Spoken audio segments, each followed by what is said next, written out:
What does it truly mean to serve? Is leadership about power or about responsibility? Welcome to Your Stewardship, a compelling program that shines the spotlight on individuals in positions of service and the impact they've made or are still making on the people they serve. From public officials to community leaders, from the health sector to education and beyond, we ask the tough questions. Have they been accountable? Have they delivered? Have they truly served? This is more than just a conversation. It is a moment of reflection, transparency, and truth. Join us as we explore real stories, real challenges, and real outcomes, because stewardship is not just a title, it's a duty. Your stewardship, service, accountability, and impact.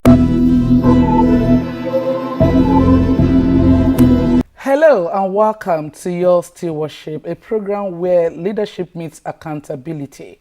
I am Remy Allen. Today we are having a conversation with a woman whose career sits at the intersection of engineering, business, professional leadership, environmental sustainability, and the advancement of women in science, technology, engineering, and mathematics, STEM.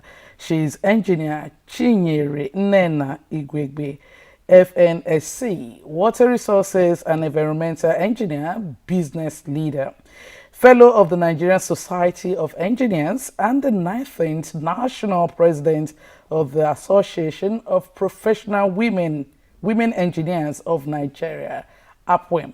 Her journey spans more than 2 decades, from engineering practice and environmental services to entrepreneurship, professional advocacy, mentoring, climate and wash advocacy, and leadership within Nigeria's engineering community.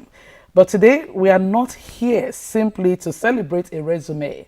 We want to look beyond the titles, awards, and professional accomplishments and ask the hard questions.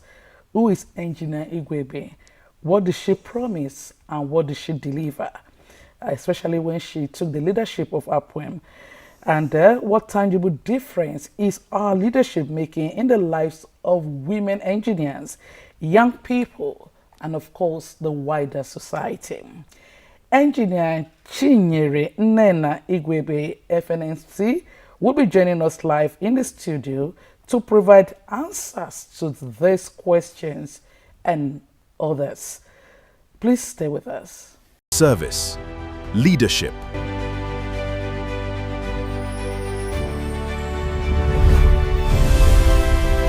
Join us on this journey of discovery, real accountability. Leadership is about responsibility. Every life is a stewardship.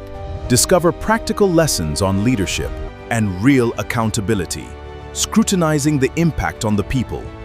Ensure that our people come first. We are uncovering the stories of progress. This is Your Stewardship. Engineer Chinyere Nnenna Igwegbe, welcome to Your Stewardship. Thank you for having me here. It's a pleasure. Yeah. All right, Engineer Igwegbe, before we talk about APWEM, engineering and leadership, take us back to the very beginning. What kind of girl were you? And what first made you believe that engineering was the path you wanted to tread? Thank you once again. I think I didn't start off because I wanted to study engineering. I'm a curious person. I just want to know what is happening around me. I ask a lot of questions. I disassemble and assemble at the same time. So I'm a handy person. I was just telling somebody recently that I want to retire doing woodwork.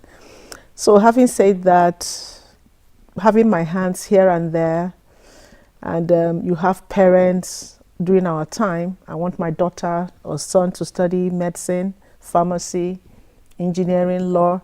So it was more of medicine for me or pharmacy. That's for my parents. And I don't like blood. I don't like the smell of drugs or medicine or medication, as you can call it. So I found myself studying what I don't want and preparing to study, go into pharmacy or medicine. But as fate would have it, I could do law. I saw myself, law runs in the family, so I felt, let me do law and leave all these sciences. But I was good in my mathematics, I was good in sciences. But my mother said, you want to do law? Lawyers are liars. If you do law, you will go to hell. Do you want to go to hell? I said, no, I don't want to go to hell. Then don't do law. So I found myself waiting for JAMB, and I was given anatomy. My dad wasn't happy. And I told him I can do anatomy 1 year. After 1 year, I go back to do medicine pure, where I'll be giving MBBS and the rest. He said he didn't understand that. So I was left to chance. But then I did the medicine, and I won't lie, I was always having headache. You know, for years, having headache. I had this migraine headache for my JS2 till I entered university. So it kept coming and going, and the doctor actually advised my parents to allow me be, that it seems I read a lot. They said, yes, I love to read, but then I knew it wasn't something for me. I just wanted something that when you talk to me about, I could be able to explain it, and that would be it. So while juggling the medicine stuff, and the best I could do was to look for a way out. So I found out that I could change to engineering, and did all my search. And I was told that for me to go to chemical engineering, I would have to get a certain cut-off mark. And with what I was doing, I didn't think it would happen. So somebody said, have you gone to water resources engineering? That was in Ahmadu Bello University. I said, okay, let's see what happens. And that was how I found myself there. It's good you already mentioned the school you went to. And I want to say this, mothers always have a way. So she scared you with religion, and she said, doing law. Yeah, because I love law and I can defend myself. I mean, I'm a very expressive person, and all you need to know is just have the techniques of defending yourself, and you are there. So. All right, so because of the cut-off mark, that was what took you to water resources. So how did you find your feet, especially with a course that was not too known to be a woman thing at that time? Well, for water resources, initially my father was like, what is that? Do you want to be an advanced plumber? I was like, no, but because I know my dad and I know how to get him, I said, no, when you do water resources is the future course. You know, I'm talking about the 90s, you know, late 90s. Like, it's a future course, and you can work with World Health Organization, you can work with United Nations. So he was hearing the big news. So you've gone to do your findings? I said, yes, sir. You went to the library? I said, yes, sir. They said, okay.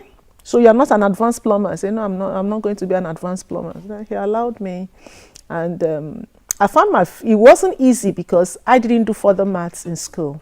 In secondary school, I did my normal mathematics. So the class will be at D and I'll be at A. So I had to like buckle up to stay after classes to learn. And one thing my dad did for me was to get me all the necessary textbooks. In fact, lecturers collect my textbooks to teach, and friends. So that was one thing that got me going. And I had wonderful friends around that I could meet after school, and we studied together. So I had a system, a supporting system, the great support in school. System. Yeah, so. All right. And so the lawyer in you won the case against your dad? Yes.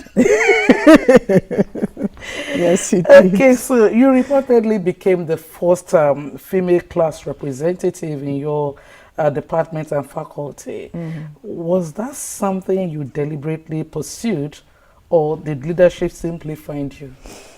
I would say it found me, because I don't like things going wrong. So once I'm in a crowd and things, I just do it. So I tell people I'm a servant leader, practically. So I just see myself doing things, organizing things, putting people together. I mean, let's go along with this cause and we get solution. That's the most important thing. So it doesn't matter who takes the credit. So along the line, in 100 levels, we were asked to nominate people. So I nominated 2 persons, and that was it. But at the end of the day, the 2 persons were like, I have to work with them. I said, no problem, it's 100 levels. So by the time we got to the department in 200 levels, we were to nominate class reps, and all those, the two I nominated, we are not in my department. They were in mechanical and meteorological engineering. So I found new persons and like, okay, so anybody can be the leader. So I was not even interested. You know, I had, like I said, I had supporting systems, so we had our niche and cliques, you know. So I was there when somebody called my name, Chinyere, you have been nominated. I just like, nominated for what? I don't want trouble. Oh. That was what I just said. And at the end of the day, they cast their votes, and I was emerged as the winner. And that was how I continued till 500 levels. So looking back today, what did the young Chinyere understand about leadership that the older and more experienced Chinyere understands differently now? Well, then, you know, you just call a spade a spade. I don't look back. It has to be this or that, you know. And it was working for me then, and I had my way with all my lecturers and my classmates.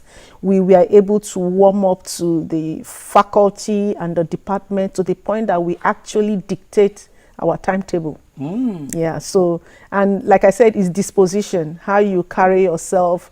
And I'm grateful to all my lecturers in the faculty, in the department. They had listening ears for us, and it was really, really friendly, and they were there for us. So anytime we want to have exams, we go for our classes, everything we have to do, but then we go beyond. So I go to the lecturers, please, can we have all the past questions? They give us access to the past questions. Sometimes you don't see, so but if you go directly to a lecturer, he can actually give it to you because you are a class rep. So I had that opportunity and that privilege to get the past questions, and then I, as a leader, I make sure my class solve all the questions per course. So once it's time for exam, we retreat. We come for extra classes in the night. We spend 3 hours for each course. So if you're having a course next week, so we have our timetable preparing. So it made the class also to be together as a family. So we listen. And funny enough, it's not the lecturers that come to teach, it's the students. So they pick it. We had the brilliant students in class. So I identify, you are very good in hydrology, you're very good in hydraulics, you're very good in this one, you know, that kind of a thing. So I shared it among them, and they come. And they use my textbook, so they can't say no to me.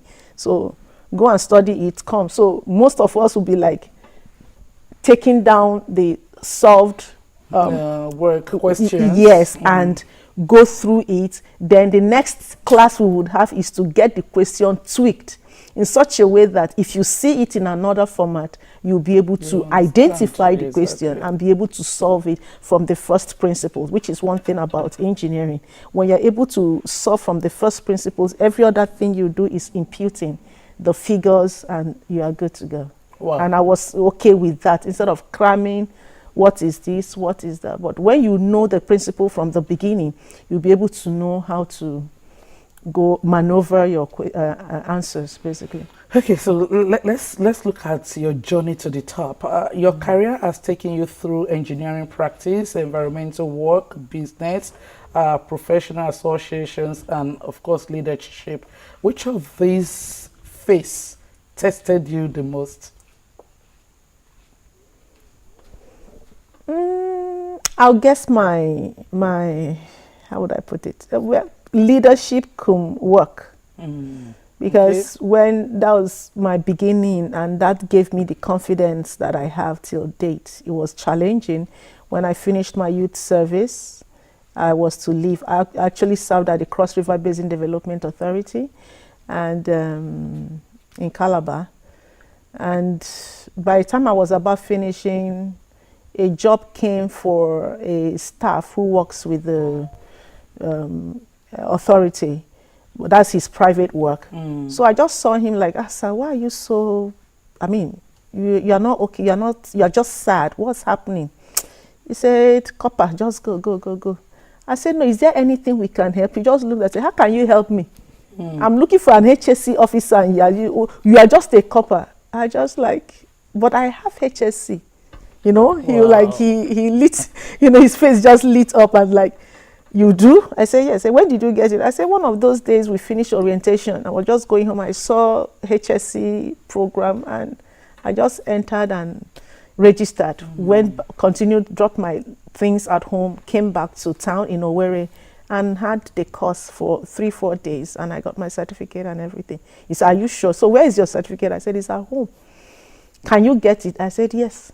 So he gave me transport money. I left immediately, came back the next day, gave me the certificate. He now used it to back up his submission with Ajax Petroleum. You know, he was bidding for a job, and he got the job.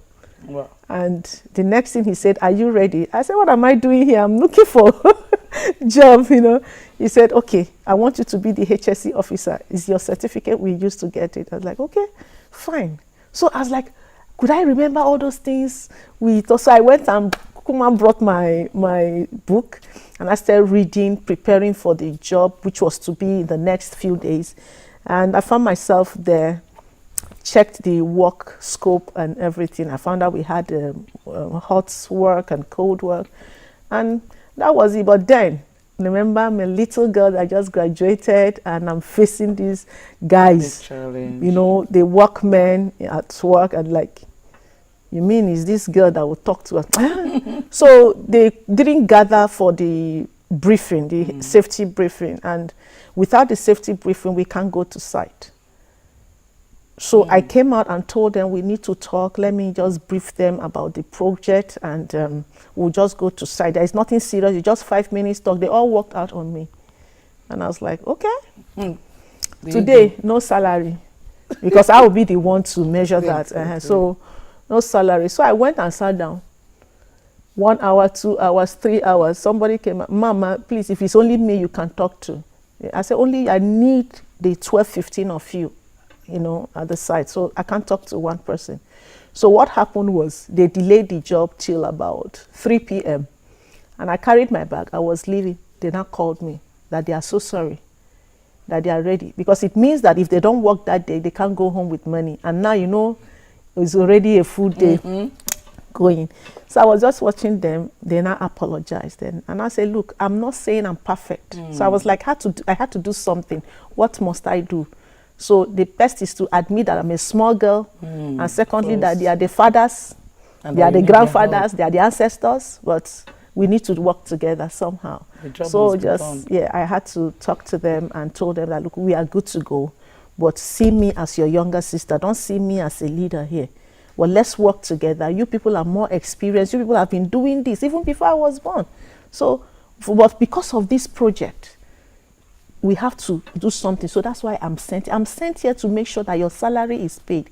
Not to make sure that I teach you your work. But before we go to site, we have to talk. And that talking will have to be me doing the talking. And you listening. And you making sure that you wear your PPEs, you know. And that was it. And we became friends, and the job was done. And they were good because the second day we had a storm. And in that storm was something that was hilarious. We didn't have anything to protect the site. It was a malaria jetty that failed, and we needed to raise it where the ship docks. And then they helped me. We got the tarpaulin, and you could see all of them trying to make sure that I do not fail. Now, these are the people that were against me, but now we're working as a team. So they held the tarpaulin up, and the cement mixer, the concrete mixer was, you know, under the poker vibrator. Everybody was just working in that cold, just by the ocean. And remember, I studied water resources, but I have phobia for water. So it was as if the waves were taking me, and you could see them pulling me back. So it was really, that's more challenging, but then anytime I talk about it, it's really emotional. Emotional. Yeah. I can see that. And now you are a fellow of the Nigerian Society of Engineers. What did becoming an FNSC mean to you personally? And what responsibility do you believe comes with that fellowship?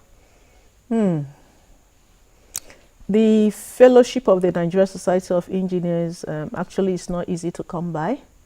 Some people may get it by invitation if you have been seen to attain such heights by contributing so much to the society, as it were.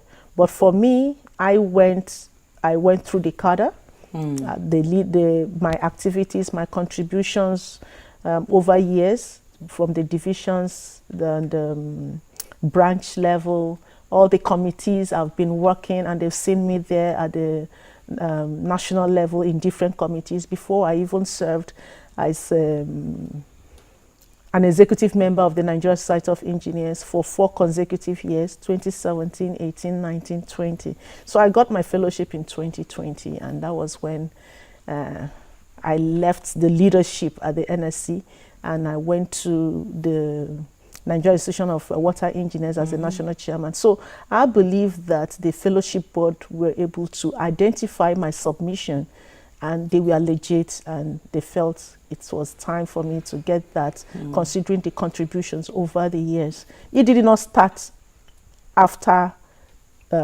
as I graduated. It started while I was in school, because I was still a member of NOESA, and we're student members of Nigerian Society of Engineers. So it's been there to add value, and mentorship is on the way. So I've been mentored, so we also have been mentoring others. So there's so much attributed to that. It will come through service, contribution, through mentorship, and presentation of papers, inventions, or whatever innovation you can bring on board.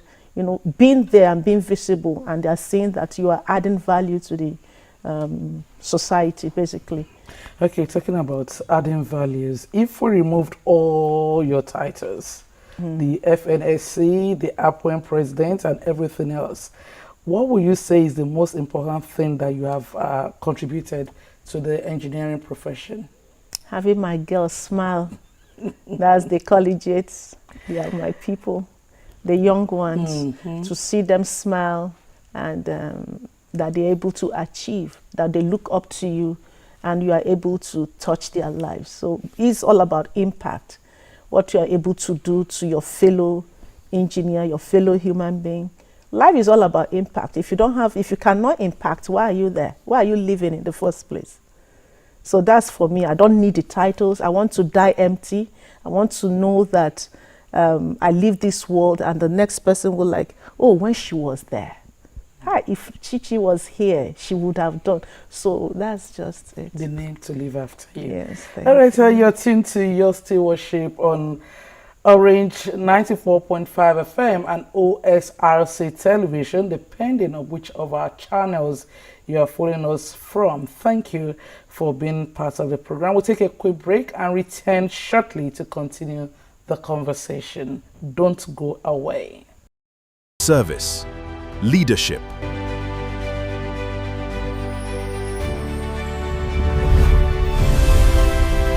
Join us on this journey of discovery, real accountability. Leadership is about responsibility. Every life is a stewardship. Discover practical lessons on leadership and real accountability. Scrutinizing the impact on the people. Ensure that our people come first. We are uncovering the stories of progress. This is Your Stewardship. Welcome back. If you have just joined us, this is Your Stewardship on Orange 94.5 FM and OSRC Television. You can listen to us live on Radio Garden.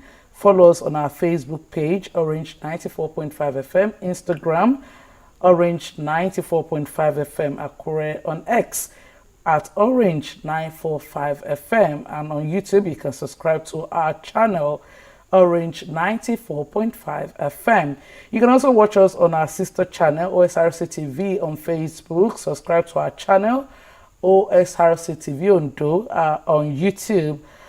More place, you can tune to channel 720, Free TV 760, and on Start Times, channel 113. So many avenues for you to join us. And yes, Engineer Chinyere Nnenna Igwegbe, FNSC, is still very much with us live in the studio. All right, so let's take a deeper look at your APWEM as a woman engineer. You are now the 19th president of APWEM. What exactly did you inherit when you resumed office, and what did you immediately feel that you needed to change? Okay, thank you once more. What I inherited a whole lot of goodwill, from the past president, and it may interest you that APWEN is 44 years plus going now, and a 44-year-old child or man or woman is no more a young girl. So we've really done so much. So I'm just continuing from where my predecessors start. So much has been done because I was in the A school, and now I'm the president. So it's we are the team, and the work we do is continuous. You only come with different perspective, but to actualize the same mandate. So when I started as the president this year, the investiture was on the 7th of February, 2026. And in my speech, I told them that, I told members and distinguished guests that came for the program that it's all about impact. How do we use engineering to impact our immediate society? How do we make our young girls understand that engineering is not as difficult as they think? How do we leverage the tools that are available to us now that is making life easy, like the AI and communication trajectory that we are on now? How do we use them to make life easy for our young ones? And while making life easy, how do we domesticate it to solve our immediate problems in the nation? You talk about banditry, you talk about insecurity, you talk about so many vices. So how does engineering help to solve these problems? And I tell you that the women are ever ready. You know why? Because when you have women in your team, we are very, very into details, precision. And that is one good thing the women in engineering bring to the table when it comes to discussion and also when it comes to design. However, aside designing, at the table at the board level, you need a woman to be there, because a woman can give you, can talk about issues from a perspective you least expect it to come from. And when you start looking at things from a woman's perspective, not necessarily always correct, or take what we bring to the table immediately, but what we are asking is, give us that opportunity to speak to you. Go home, think about it, decipher, break it down, and like what this woman is saying could be. You don't need to give her credit if you don't want, but make sure that you apply one or two things she must have said to make the system, to make whatever you're working on to thrive. And when it comes to policy, who else better than a woman to tell you that this policy you are putting down cannot work?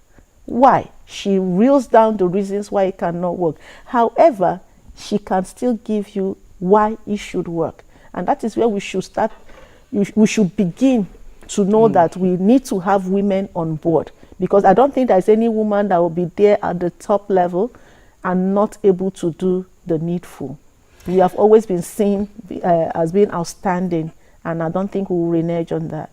Okay, so but let's be frank. After decades of advocacy for women in engineering, why are women still significantly underrepresented in many senior engineering, technical and decision-making positions in Nigeria? Is it primarily discrimination, or is it the structure of the engineering profession, or is it lack of opportunities for women, or inadequate mentorship? All of them put together. Inadequate mentorship, which we are actually working on, aggressively. Lack of opportunities, I would say, not here, it's not here, not there, right? But I think we need to also educate our men. So we need to have an inclusive discussion where I'm there, they are there, and they hear me speak, and they will be able to understand where I'm coming from as a woman, and they will now know and have the reason why I should be on board.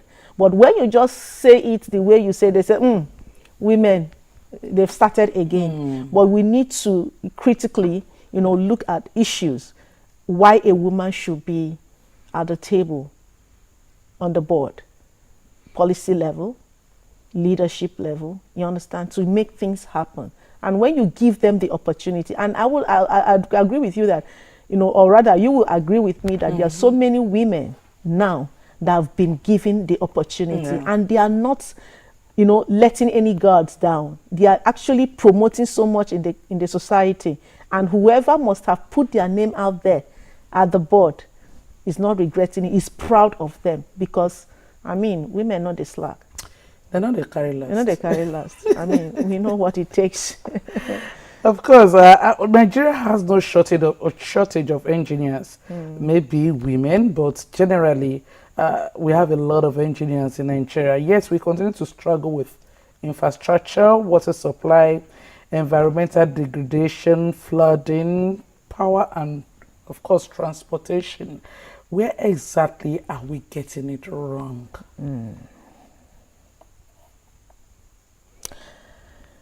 For me, I would not blame leadership, so to say, at the top. It starts from the grassroots. It starts from you and I. We want our child to pass and go to that Ivy school without doing the right thing. That is one. That's corruption. My child must graduate at the age of 19. You are pushing so much on the child. The child is not ready yet. You understand? Every child has an aptitude, and something God has put inside that child that a mother, a father should identify and hone to walk along the path God has created. You don't have to force a child. The children that come through us, they are to be guided and instructed, not to be negotiated with. You understand? So I think one, parents, two, environment. But when you talk about environment, the parents also have a role to play. You need to know who your friend is moving with. You need to know that my child came with iPhone 20 and I'm not able to buy that iPhone 20. Guy, how did you get it? You need to know what your child is doing at every point in time. You need to be a friend to your children. That is one. Then two, where it now comes to governance is that we have a lot of policies that are not implemented. And in the course of implementing these policies, we do not, accurately discharge our duties as personnel or officers that are supposed to oversee such a process. We just do it haphazardly. Now, thirdly, you have along the pipeline of engineers in different disciplines and in different sectors of the economy. They are going, you don't have anybody replacing them. That's the pipeline I'm talking about.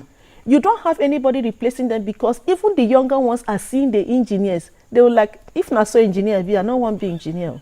You understand? So are you taking care of these engineers? Engineers now, some of them, not all, you understand, are forced to do things they are not supposed to do because they have families to feed. And that's why we have so many quacks. Exactly. And you have the sincere ones that want to do the job, but they don't have the way. Yeah, they are, so many things eludes them, and they have to feel they're like, organize your job now. If not, so you want them, you sign, so that you don't put them in trouble that they did it, but you want it. So we want the people, we want the citizens to know that you cannot do without engineers. So all of these collapsed buildings that you see, it's not the fault of the engineers. It's primarily the fault of the owner of the project. The project owner, because the engineer has told you 250 million, you say, is it not this thing that Emeka did at 50 million? My friend, if you cannot do it, and he leaves. So where does integrity comes in? Because I would have expected that if the owner is trying to bend your hand, you should leave it. Engineers walk away a lot, but I'll tell you, there are some few. There are few that will like, I got to feed my family, but then you have to exonerate Stomach infrastructure. Stomach infrastructure, exactly. You understand? Then do we have agencies that are manned by the government? We have Manufacturing Association of Nigeria. What are they doing? Importing substandard products. And somebody had to man them. You have Standard Organization of Nigeria. It may interest you. I'm sorry I'm saying it here. I asked somebody, why are you people not at the custom, that is at the wharf and every, I'm talking about Standard Organization of Nigeria. He said they would never want us to be there. And that calls for concern. I mean, I have to say it. It calls for concern. Why won't the custom at the wharf allow MAN to be there, SON to be, so that you have a joint task force to look at products coming in. It's not when they come in, you will not start checking. It should even be checked from the place it's coming from. So it's, I don't know, it's so much lined up that we need to work on, basically. All right. And sorry to cut you, the infrastructure, when it comes to infrastructure, the government, some state governments are doing so much in putting things in place, trying to get the doctors back. You know, you have hospitals here and there coming up, you know, just so that we won't have flight, people going out for medical, what do you call treatment. Medical treatment and everything. So, but the doctors, are they willing to stay? It's not just going to school. They need to also be trained to be able to use these new machines, technologies that are coming and everything. So I believe that if government can, not just the money, but make the environment conducive for them, all right, they will stay back. As a water resource and environmental engineer, why has Nigeria struggled so much with potable water? Aside that, we spend enormous money on, you know, preparing for flooding every year. Are we treating the symptoms rather than the engineering, the engineering solution? Also, what do you think? It's 3 questions in one now. What do you think Nigeria should be doing differently about drainage, flood control, urban planning, and water management? I'll start with the urban planning and water management. If you're able to have the built environment come together on a project, not just because you are doing road, a town planner finish designing, then the engineer goes to design. Everybody should come and look at the design holistically and know what to do. But whereby, oh, it's my department, or it's only a town planner that can do it, you now see a town planner, a quantity surveying, doing the work of an engineer. You understand? So the built environment should understand that they are not in competition with anybody. You need to deliver a standard program. A standard, you need to execute, you know, a standard project to the community. And in executing the standard project, the architects, the quantity surveyors, the town planners, everybody, the civil engineers, we all need to, the geotech, they all need to be together and work. Now, talking about water resources or water management in terms of flooding and all these things I've mentioned, climate change is also a critical factor on it. So flooding data we have always had through NISA, meteorological agency and everything. But then things have changed and yet the reading is being taken. But what are we doing with those things? What we get from NIMET is the forecast, which is very, very helpful, yes, especially for aviation and for planning, agriculture and everything. NISA, they bring their their yearly flood outlook, yes. You understand, which also helps, you know, in planning. But then when you talk about the flooding that we had some years ago, then 10 years back, that they talked about the Dansenhauser dam that failed. Yes. The dam in Cameroon, 1982, plus the dam Dansenhauser, we are supposed to be constructed at the same time so that we'll have a buffer zone in Nigeria in case there is a spill or overflow. And of course, there is communication between countries that are sharing pathways in the water, you know, flow. The communication. We are releasing water. Get ready.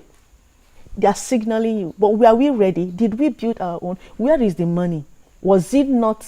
So, but that is just in the past because already they are working at the Dansenhauser dam at the moment.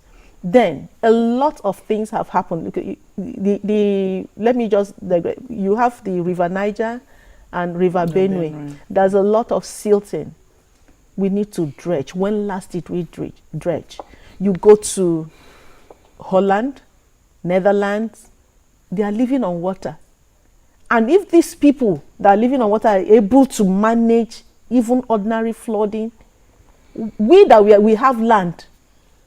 Why are we not managing? It's the same hydraulic movement, the same calculation. Why are we not doing the right thing? Because our government, they are not having listening ear. They just want this flower to be like this, but they don't want to know whether there is supposed to be a base. As long as you are telling that, it's just the outlook they are looking at. We have in Japan all these earthquake-prone areas. When they are building their structure, you see you see a lot of simulation that goes through calculating the kind of earthquake that would probably happen and whether such a structure is able to withstand it. You see all those things. And our own climb, allow our engineers to tell you that in our own climb here, we still have solutions. You know, we have solutions that can be domesticated to address our own problems, and just give us the opportunity, and that is it. But then somebody does it and you jettison it even before you see it. It's not encouraging. So such a Nigerian engineer would prefer to go outside, and that's why you see a lot of our young ones.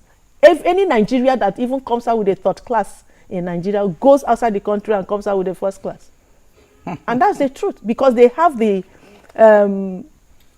environmental wherewithal for them to thrive. So it's not even a question of the fact that maybe Nigerians are not up to the task. It's just because our government prefer to bring our foreign technicians to do all of this things. Absolutely. Wow. So you have challenged women engineers to become drivers of practical solutions rather than merely advocates. So what is the practical difference between an engineer who advocates for change and an engineer who actually creates change? Thank you very much. An engineer who actually creates change is somebody who's bringing a product to the table to solve a problem. Okay. And we have them. We have them. The problem is, who is helping these younger ones that are coming up with startups to scale up their ideas? Few. But I will agree with you that yes, government is tried in their bid, but everything is not about government. What government may probably do is to create a platform where these children or these younger innovators could scale up their ideas, you know, in a program. And Tony Elumelu is doing so much. So many foundations, they are. So our own in form of advocacy is to encourage these younger ones. What is this your idea? What is it addressing? Have you looked, like, especially from those in the academia, have you looked at it this way? Have you checked this simulation? Have you checked this principle? You know, by the time you weigh it left and right, you are good to go. Then you now bring somebody who is very good with financial management to be able to address a business and an entrepreneur. And it's all in stages, but it's like packaged in one. So that's what we are doing. It's not just advocating for a young girl child, a girl child to study engineering or STEM. That is one. But like today, we had a meeting with the collegiate in Futa. And I was asking them, you had a platform concerning shipbuild by Upward, where you have 1,000 young engineers to be trained, out of which we have 100 startups within 5 years. How many of you have registered? And they were like, you know, so you see the gap could be communication. So they are now out to do that. The next one was Upward Queens. How many of you registered? Upward Queens is a platform whereby you showcase your project that is solving a particular problem. And we see how far. You can see that somebody from Futa and somebody from Futo may be doing the same project without knowing. But the assessors will be able to look at it and say, oh, this is a similar project trying to curb situation that has to do with climate change, right? The same concept, but probably different perspective in solving. So it's the judges that will be able to say, oh, this one you did well, but however, if you take this principle from this person, and put it in this one, so it's possible to bring two things from two different, and we'll be able to come up with an innovation. And then we'll now take it up from there and probably scale it up. Because we know that Upwin is doing a lot, pushing different innovation. We have the Chinovation, we have the hackathon and all that. So beyond just presenting them certificates, you are saying they need to be mentored. Yes. The government needs to do more. They need to monitor them so that they can... Well, it's not the government. We are doing this. Okay. Because the She Hackathon that took place in Lagos, we had 3 winners. And they have come up with, I think they are going to be giving prizes next week. You know. So these 3 winners will be taken outside the country. So imagine if we have a Chinese that is interested in their product. We'll first of all have it patented before it goes out so that it is Nigerian. Right? And that's very, very key to us. It is Nigerian. Remember the word that President used, President Tinubu, our own thing, promoting our own thing. Yes, that's a Nigerian content. Yes. You know, so our content is very, very critical. This is your dressing, this is Nigerian. Are you not proud of it? And most times when you dress Nigerian and go out of the country, you find out that a lot of people, I love your dress. Even the beast you're wearing, this is Africa, this is who we are. And we cannot hide. So we will only borrow a technology to try to domesticate it and let it suit our problem. So like somebody in Ibadan, I can't remember his name, I was going through his one of his documentary, and he said he brought a machine from China to see how it works in making gari and all those things. He found out that yes, it could work, but for our own climate, because of the sun and everything, he needed to change something. And he worked on it, and today he was able to get a better version that will work in our own climate. And that's what we are talking about. Okay, so Upcoin has existed for so many years. Earlier on, you said about 45 years. If we were to be brutally honest, what has the organization not done well enough? Well, what area needs improvement? We need to do more in policy advocacy. And that is part of the things we are also doing now. We have committees in different chapters, and they are coming up with policies that would affect their immediate community, because what is happening in Sokoto may not happen in Ondo State, right? So if we look at using the gap analysis, and we're able to say, okay, if we do this, do that, we'll be able to succeed. But then if you take that same template to Sokoto, we may not, because culture and some other things plays a role in policy. But there's this general one that you will say, let us bring AI starting from primary school in the curriculum. That is, for me, we can do that. So that becomes a general policy. So for policy advocacy is one thing we are doing now. We've been doing before, but we are pushing more on that. All right, so Engineer Chinyere Nnenna Igwegbe, yes, you have received degrees, professional recognition, leadership positions, and now the enormous responsibility of leading up. When the titles disappear, the certificates fade, and your tenure eventually ends, what do you want history to say about you? Especially with the opportunity you were entrusted with, what will you want to be remembered for? I think I want to be remembered for that lady who is passionate about people, who impacted the community, not necessarily directly, but by influencing others to be able to achieve their goals, basically. Because you cannot be everywhere. But if your voice can, go out there, and your voice is able to remind somebody, you got to do this, that's something. All right, thank you very much for your time.